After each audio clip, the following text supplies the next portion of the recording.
right, so it has been a minute. It's been quite a while since my last video. I haven't had any content. We haven't really been traveling. If you follow my channel, you guys know what's going on. It's nothing bad. Nothing bad. Just a few things that we got going on in our lives right now that take precedence. But I am doing this video today to share with you guys some information. It is quite exciting. I'm actually really looking forward to this. But I'll share that with you guys in a minute, right after the introduction.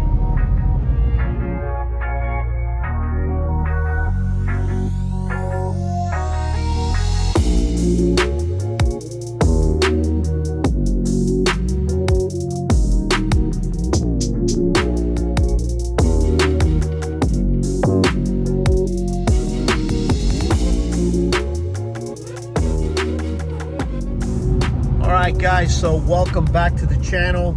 Like I mentioned, it has been quite a while since my last video, and it's basically because we're home. We're home, and if you guys follow my channel, you know the reason why we're home. The main reason is because my daughter is waiting to get into vet school.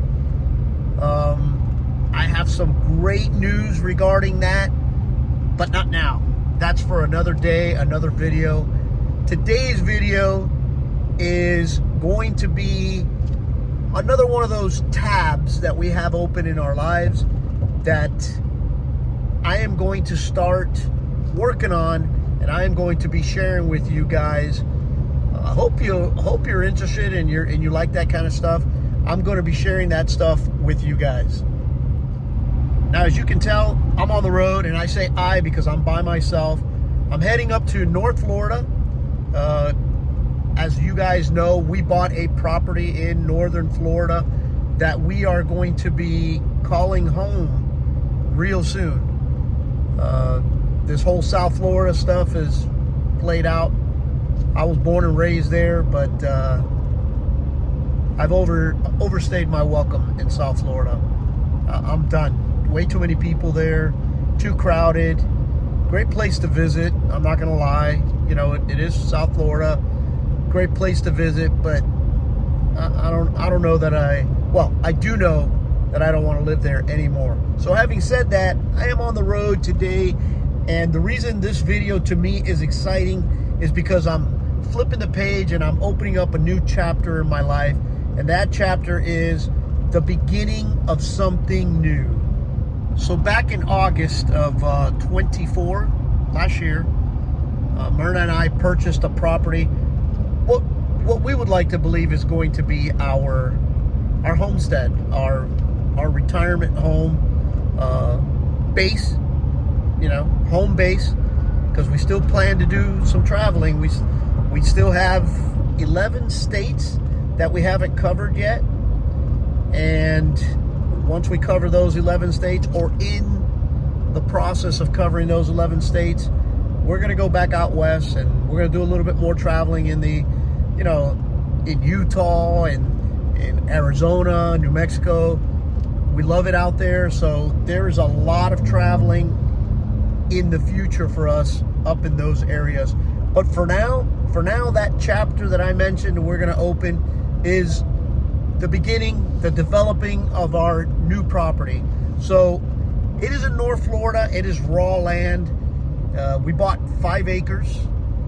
At the beginning, we were considering 10 or maybe more acres, but the more research we did and the more we looked into it, and the prices really played a major role in our decision, we figured 5 acres was something manageable. I mean, remember, Myrna and I are both city people, born and raised in South Florida. So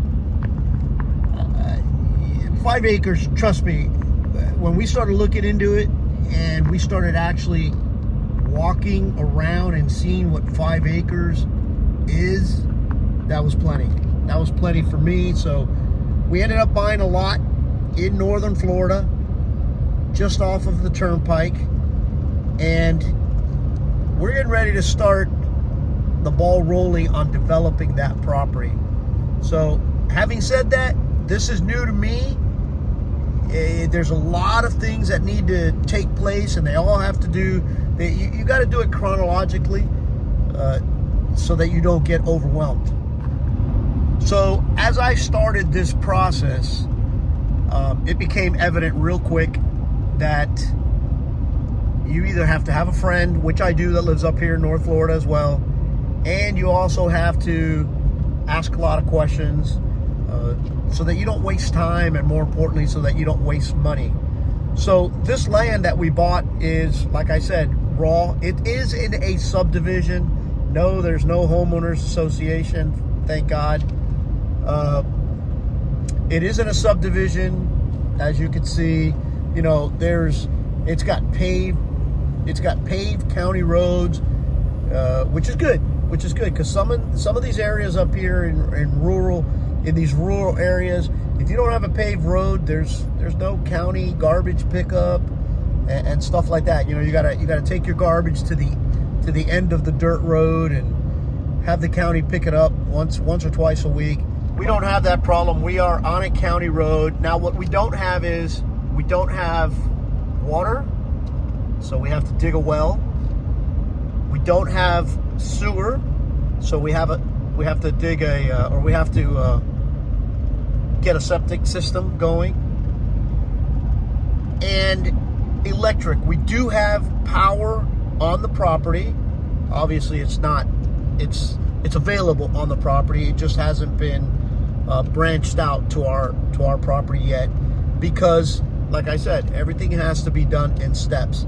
So about 3 weeks ago, when I was up here, I went to the county and I pulled a permit. First permit I was going to need was a culvert or a driveway permit before you do anything.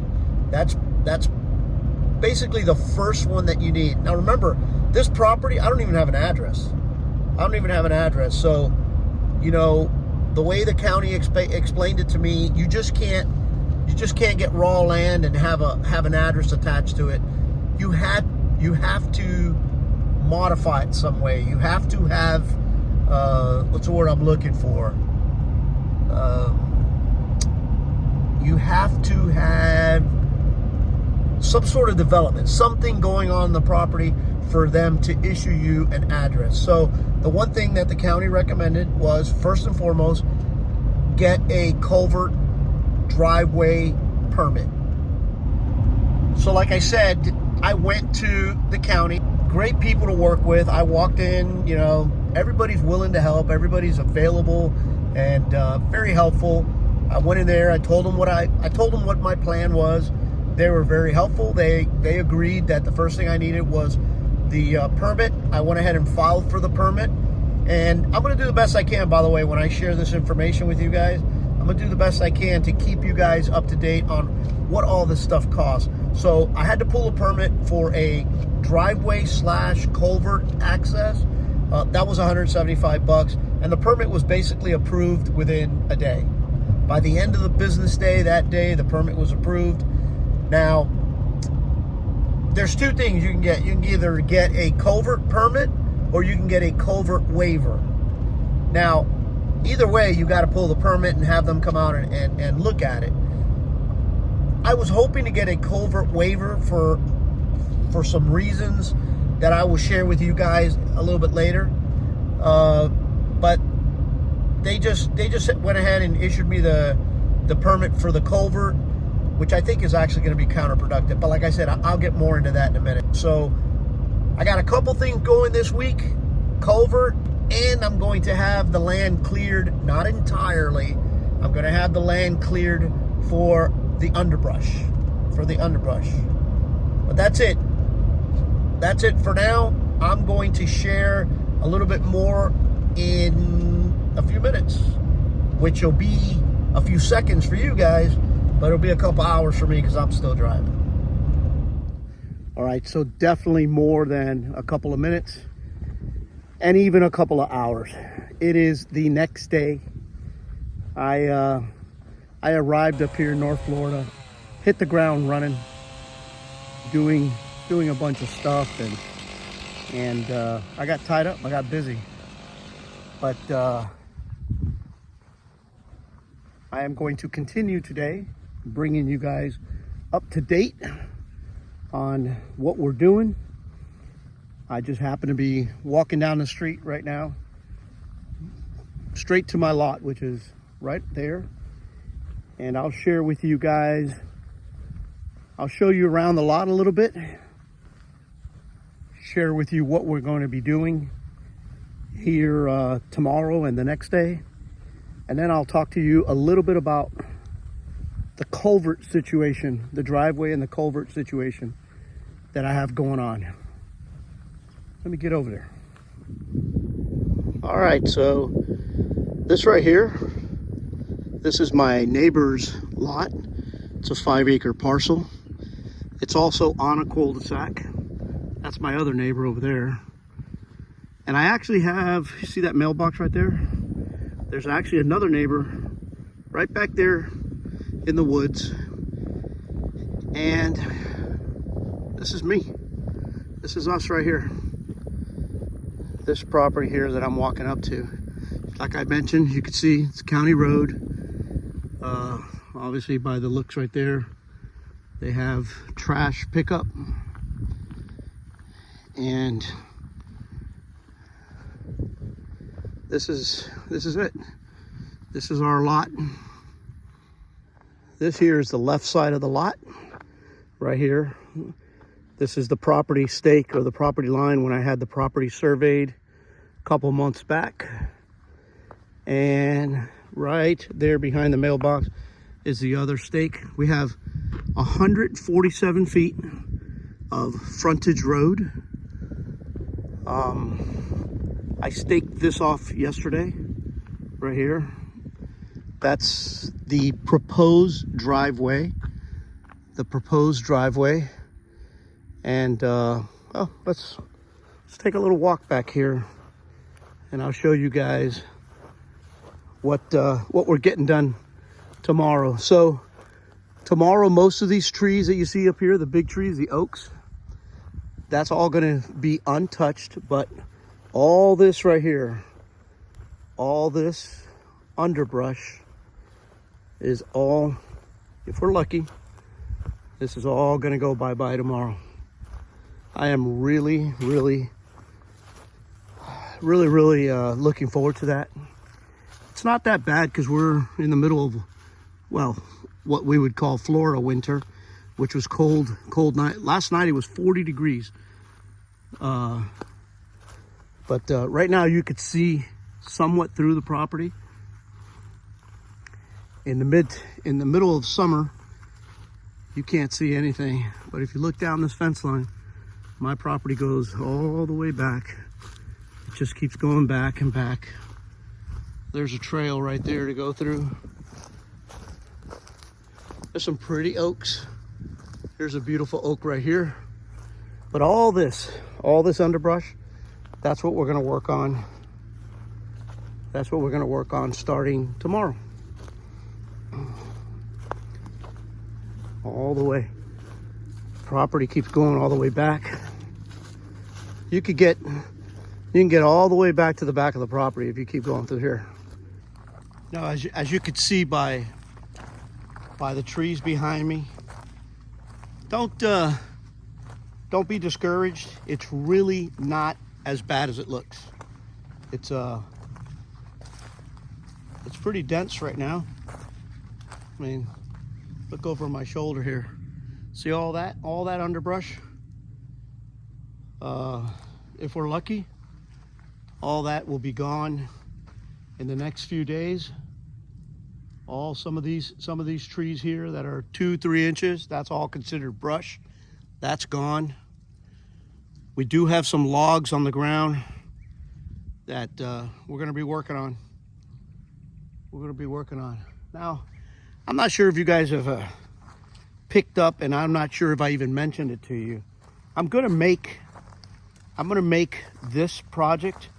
I'm gonna try and do the best I can to make this project everything from start to finish.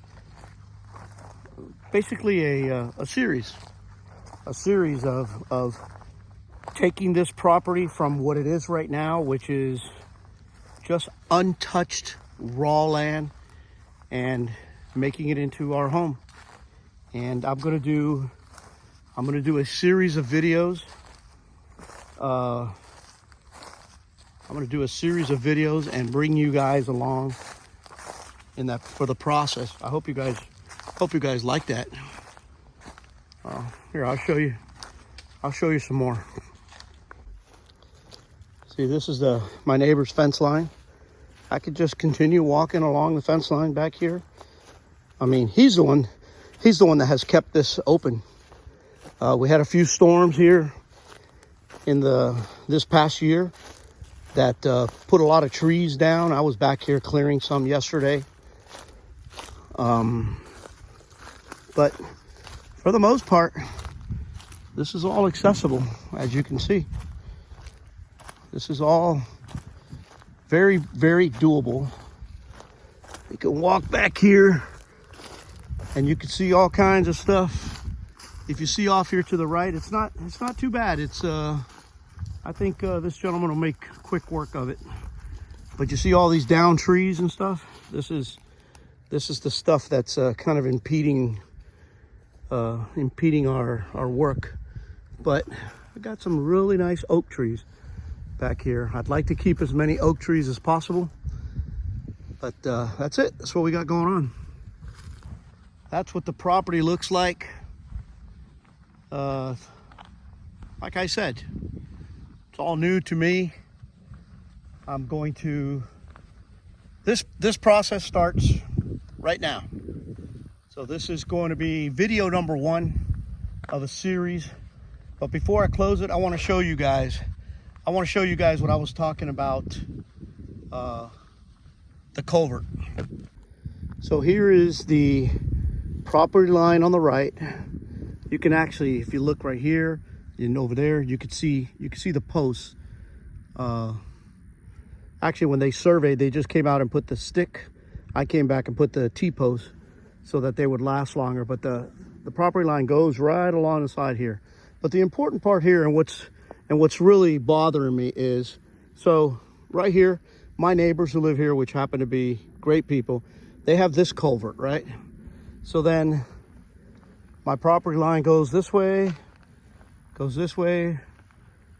and then my neighbor over here has another culvert. So the concern that I have is that if I start digging, the idea is to remain, or the idea is to keep positive flow of water in this direction, okay? Going either in that direction or going in that direction. If you all notice, here's my road, and my property starts it actually gradually goes up. The only thing you have here, that's not even a ditch. That's not even a ditch. That's just like a little indentation in the grass, which is only about from road grade level to over there. It's really only about 9 to 10 inches. So the way the code reads, you know, they gave me the specifications of how I had to install the culvert. Culvert has to be 18 inches wide. You need 12 inches of road grade material on top of it, and then 4 inches of finish material, whatever that may be. Asphalt, chippings or lime rock, whatever you want to put. So if you take the 18-inch culvert and you take the 12 inches and then you take the 4 inches, you gotta dig pretty deep in order to maintain this semi-level, so there's no big hump. Well, what happens there is that then that culvert will be actually, in order for me to get this up and maintain a positive flow, that means I would have to dig deeper. And it's just, to be honest with you, it's counterproductive. And I don't know that that's going to work. So I'm not sure if I explained that well to you guys, but that's the problem I'm having with the culvert. But that's it. That's what I got going on. I'm going to let you guys know. I'm I'm gonna let you guys know what happens with this culvert. That'll be at a later video. For now, I'm gonna shut this down. I've given you guys the preliminaries, and the next step, next video, will be the start of the clearing of the property, and I'm gonna share that with you guys, because trust me, I am very anxious to see it happening myself, and that's it. I'm looking forward to it. So until next video, it's gonna be a while. It's gonna be a while because there's gonna be some time in between videos from me going back home and coming back up, and this is gonna be a while in the making. So if you're interested in this kind of stuff, you know, hit that subscription button and that bell notification so that every time I post a video on this project, you guys get notified.